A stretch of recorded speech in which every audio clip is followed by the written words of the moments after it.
La ilaha illallah, la ilaha illallah, la ilaha illallah, la ilaha illallah, la ilaha illallah, la ilaha illallah, la ilaha illallah. Ami baridaka masa Allah, la ilaha illallah. Ami barikada fuba awadi la ilaha illallah barikada Allah kirai la ilaha illallah barikada mangi bawi la ilaha illallah ami barikada shirki dewi la ilaha illallah be sabui bawi la ilaha illallah ni bawi wolo de diva wala ilaha illallah ni basona wolo de diva la ilaha illallah ni basona wolo de misona la ilaha illallah bawa ka chela sigi yana de la ilaha illallah bawa ka sigi yana la ilaha illallah o sigi karana pachama de la ilaha illallah bawa ka muyunyana la ilaha illallah o muyunde kera kuna wolo de la ilaha illallah bawa ka magunyana la ilaha illallah o maguni kera kile yele de la ilaha illallah bawa ye fotauku la ilaha illallah bawa ye ketaube wule la ilaha illallah bawa ye sanamida la ilaha illallah bawa ko wolo musube mande la ilaha illallah ni tara chela sigira la ilaha illallah o ni jenai wolo faugo la ilaha illallah o ni jenai wolo faugo la ilaha illallah kidi kullo de ke gonkulo de la ilaha illallah kullo de ke gonkulo de la ilaha illallah afigana fogo jugula mere la ilaha illallah afigana ke tawfi la ilaha illallah odunu ya be foli diga la ilaha illallah mayati magupetu la ilaha illallah daigi jando ikuma chogo dirare la ilaha illallah bawa yo sigi mige la ilaha illallah foto yuka foto ubo la ilaha illallah kebala luyu wake tauke la ilaha illallah bawa bi kaburu labi la ilaha illallah ale yake alakama la ilaha illallah wa bawa bu masa Allah bulu la ilaha illallah la ala jira bawa la ilaha illallah wale ye masa Allah la ilaha illallah wale de fruba Allah la ilaha illallah motigi ale masa Allah de la ilaha illallah mimi ke gunolu la ilaha illallah mimi ke kene kanda de la ilaha illallah wale de muyufo la ilaha illallah ni muso yena chela sigi dirare la ilaha illallah iwolo dembo jabi dedi la ilaha illallah iwolo dembe jabi dedi la ilaha illallah bawa ka jabi la ilaha illallah ali ayri masa alama la ilaha illallah ya ayri masa alama la ilaha illallah kaniga se ali udi mare la ilaha illallah bawa ya yini masa alafe la ilaha illallah ni Allah ya le so wolo de ni dirare la ilaha illallah beina di masa alama la ilaha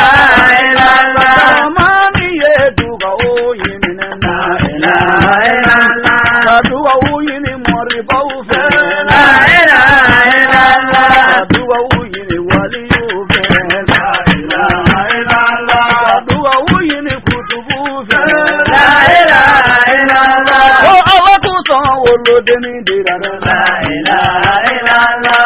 Allah nana sajadi.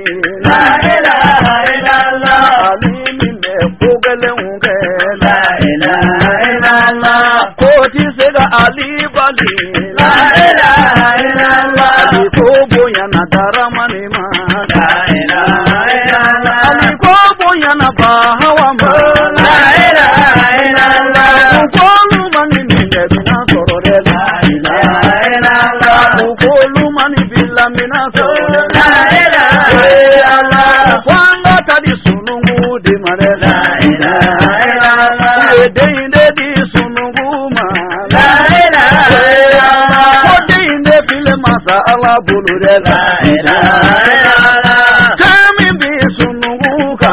La ilaha illallah. Okishi bade masa Allah dire. La ilaha illallah. Kami bi sunungu ka. La ilaha illallah. Oye don bakai masa Allah dire. La ilaha illallah. Kami bi sunungu ka. La ilaha illallah. Okuno debe masa Allah bulure. La ilaha illallah. Now masunungu do. La ilaha illallah.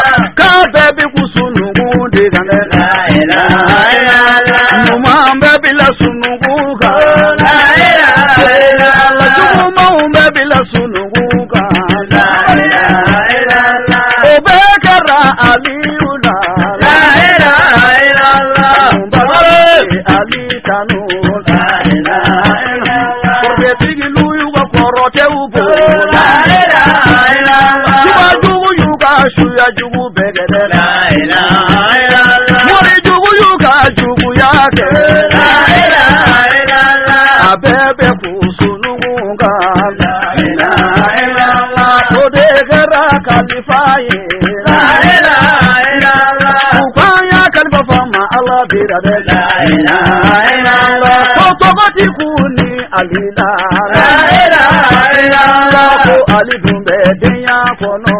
La ilaha illallah. Ukuya ke kalifaye. La ilaha illallah. Ukuya ke kalifaye.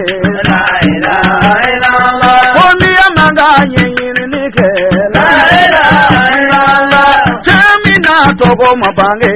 La ilaha illallah. Onye te soroti la mugora. La ilaha illallah. Oni kwibe kalifa yini. La ilaha illallah. Oni sera masa alama. La ilaha illallah. Wa arade ye kalifa dide. La ilaha illallah. Kalifa tige masa alaye. La ilaha illallah. Niga shuya masa Allah kunina. La ilaha illallah. Ukoiti se aliyura. La ilaha illallah. Karamoko aliyudira. La ilaha illallah. Karamani apakanu yuye. La ilaha illallah. Afale sirana kabila uye. La ilaha illallah. Afale sirana mogoyanye. La ilaha illallah. Afale sirana mwalibi uye. La ilaha illallah. Kwa ubebi masa alami bulu. La ilaha illallah. Aye ali dedo masa ala de mane. La ilaha illallah. Kwa ubebi fuba ala bulu. La ilaha illallah. Ali dira masa alama. La ilaha illallah. Bahawa bidugo de la. La ilaha illallah. Bahawa bidugo de la. La ilaha illallah. Bahawa bike tauye. La ilaha illallah. Afana yebe tetalula. La ilaha illallah. Nayomi nengaramo boda. La ilaha illallah. Garamo ko haidarago. La ilaha illallah. Kego kele musoko ta. La ilaha illallah. Odendige bariga uye. La ilaha illallah. Kego kele musoko ta. La ilaha illallah. Odendige kumbe baliye. La ilaha illallah. Kego kele musoko ta. La ilaha illallah. Odendige jamanya mogodire. La ilaha illallah. Kego kele musoko ta. La ilaha illallah.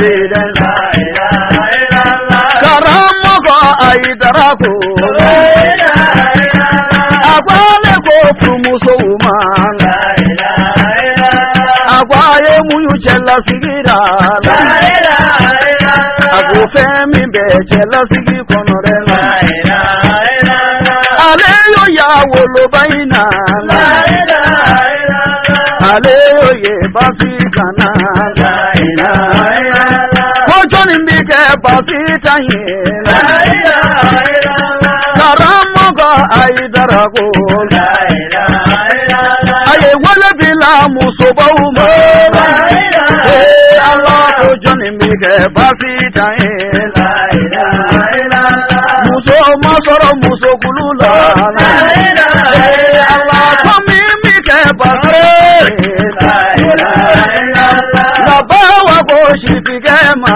la ilaha illallah bawa boshi bigema la ilaha illallah akwalu kunde damedo la ilaha illallah akwalu kunde chela sigido la ilaha illallah akwalu kunde furuso do la ilaha illallah akwalu kunde sawali do la ilaha illallah aidara nale sawali fobi la ilaha illallah aidara nale muyu fobi la ilaha illallah akwale bige basita ye la ilaha illallah ale bige shirifu loyi la ilaha illallah bayo kumadami fo la ilaha illallah ayaya banyini furuge ibe la ilaha illallah kamajige ge furuso la ilaha illallah kabalita furuso konore la ilaha illallah wa ala yasan wolo demina la ilaha illallah deingera bariga la ilaha illallah deingera kunna wolo la ilaha illallah bariga te million ye la ilaha illallah bariga te irishu ye la ilaha illallah bariga te etaziu ye la ilaha illallah bariga de ye jama maraye la ilaha illallah bariga de jama marade la ilaha illallah bariga de kanda siraye la ilaha illallah bariga de demi de la ilaha illallah o fana di se da jokanda la ilaha illallah bariga de be kanda sirade bore la ilaha illallah ali gara kanda masaye la ilaha illallah ali gara yona dae la ilaha illallah ali gara alimuye la ilaha illallah ali gara abisuye la ilaha illallah ali gara bayanuye la ilaha illallah ali gara bundotiye la ilaha illallah laga ingara sabutiye la ilaha illallah kabariga da filamoriye la ilaha illallah ami bariga da sangare la ilaha illallah neyo fo aliyana la ilaha illallah wasade be muyu ko fe la ilaha illallah wasade be muyu ko fe la ilaha illallah wa alama samuyuna la ilaha illallah alama bezo sabali ura la ilaha illallah la ilaha illallah la ilaha illallah la ilaha illallah la ilaha illallah la ilaha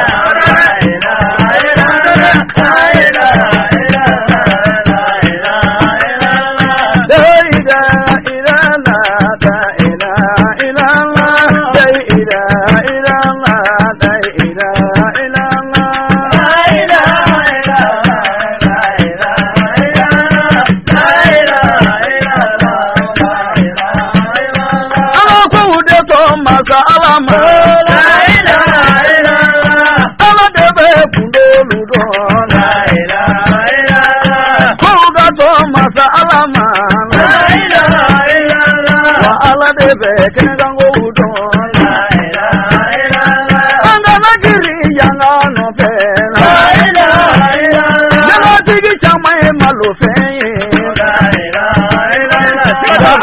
to masa alama la ilaha illallah se ube sigi fama ala de mare la ilaha illallah ko ube laba masa alama la ilaha illallah wa ko ube laba fama ala de rare la ilaha illallah la ilaha illallah la ilaha illallah la ilaha illallah la ilaha illallah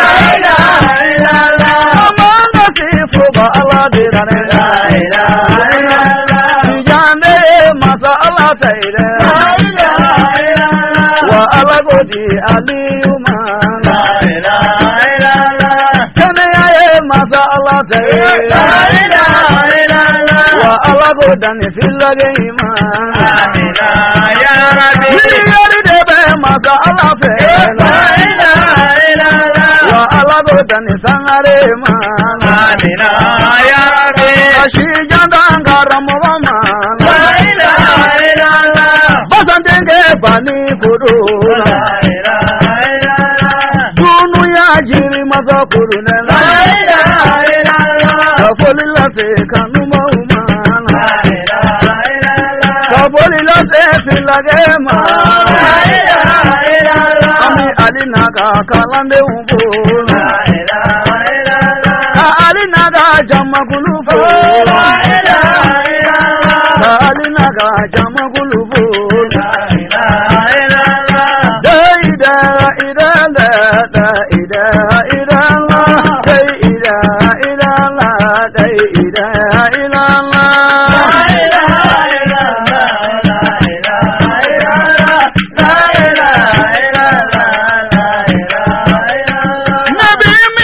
kalande uye la ilaha illallah sara ka kalande ukuruna la ilaha illallah ne ajira kalande una la ilaha illallah ne ajira kalande una la ilaha illallah no gobi kalande afa la ilaha illallah fauga jani nuwo de bore la ilaha illallah moni kibi masa ala fe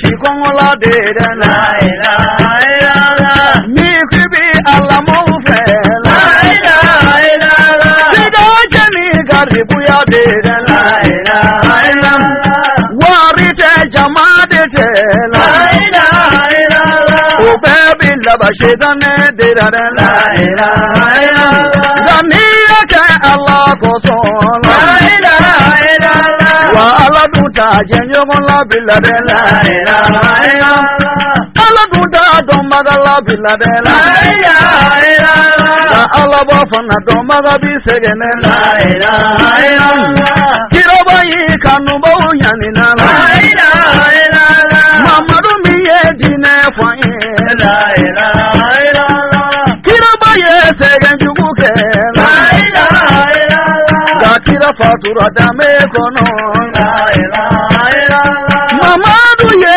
nyami jubuke la ilaha illallah umaru jena dunu ye ingo la ilaha illallah oye segantani masala ye la ilaha illallah wadari sididi kume la ilaha illallah nini yari kume wadari bolo la ilaha illallah oya bedi masala ma la ilaha illallah ni mami ye na folokanu la ilaha illallah sifana kaso shetan dera la ilaha illallah agwale bada yoro yini la ilaha illallah aujena wolo fawgo la ilaha illallah aujena bange bawgo la ilaha illallah ago bisa mata Allah de gode la ilaha illallah autugura alimi go la ilaha illallah ya fo kalande uye la ilaha illallah agwa lebi maka alako la ilaha illallah sidunde ali uye la ilaha illallah ajigide maka alaye la ilaha illallah ajigi aka kalande uye la ilaha illallah nauye ka chesiri minge la ilaha illallah ode bejira jima ura la ilaha illallah nauye ka chesiri minge la ilaha illallah ode bejira jima ura la ilaha illallah semi bau karamo waye la ilaha illallah ala sede wajulude la ilaha illallah ala sede kirakanu ye la ilaha illallah mimi bibi masa ala fe la ilaha illallah biga tu bi karamo la ilaha illallah karamo min ba da yoro yini la ilaha illallah karamo min be shirifi ufe la ilaha illallah olubi se masa ala de mare la ilaha illallah don't be go mama ala ko la ilaha illallah wana de bi mo go chama fe la ilaha illallah olu mage shirifi ufe la ilaha illallah ni mo mi de Allah kira fe la ilaha illallah ibadu ga shirifi kanuna la ilaha illallah ni mo mi me Allah kira fe la ilaha illallah ibadu ga shirifi kanuna la ilaha illallah mami du de shirifi ufe la ilaha illallah otigi du de fama Allah fe la ilaha illallah oteli kembe birifini de la ilaha illallah nabiga mu'minu yini la ilaha illallah ayu yini ni shirifi kanu de la ilaha illallah akanu yini ni sunni seliye la ilaha illallah naubiga Allah jawu yini la ilaha illallah akanu doni kome kalanye ayu yini ni shirifi kanu de la ilaha illallah ayu yini ni shirifi kanu ye la ilaha illallah yine bana shirifi udo la ilaha illallah Allah yini bana shirifi udo la ilaha illallah ko bana shirifi udo la ilaha illallah mati Allah soro ni sababu la ilaha illallah shirifi udo yang sabu nyuma de la ilaha illallah mimi bana shirifi udo la ilaha illallah ogwa bita sabu were nyini la ilaha illallah kitane bobolo Allah kirate la ilaha illallah kitane bobolo maza Allah koni la ilaha illallah la ilaha illallah la ilaha illallah la ilaha illallah la ilaha illallah